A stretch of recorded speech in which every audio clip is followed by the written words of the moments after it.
హడిలిపోయాడు. హడిలిపోయి, నాకు దేవతలు వరమిచ్చారు, నేను మాత్రమే పర్వకాలంలో సూర్యచంద్రుల్ని రాహువు కేతువు తినాలి, అటువంటిది ఇవాళ ఒక పిల్లవాడు కూడా వచ్చాడు, కాబట్టి దేవతలు మర్యాద తప్పారు, కాబట్టి దేవతల అధిపతినైన ఇంద్రుణ్ణి అడుగుతానని చెప్పి ఆయన వెనక్కి తిరిగి వెళ్ళిపోయాడు. ఈ పిల్లవాడు గబగబా వచ్చి మళ్ళీ సూర్యబింబాన్ని ఈలోగా రాహువు దేవలోకానికి వెళ్ళి దేవేంద్రుడికి ఫిర్యాదు చేశాడు.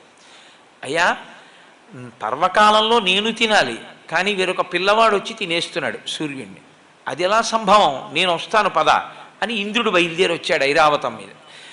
ఈ పిల్లవాడు సూర్యబింబాన్ని పట్టుకుని అది ఏదో కొరికి తినబడేటటువంటి పండనుకొని కొరకబోతున్న సమయంలో మళ్ళీ రాహువు వచ్చాడు.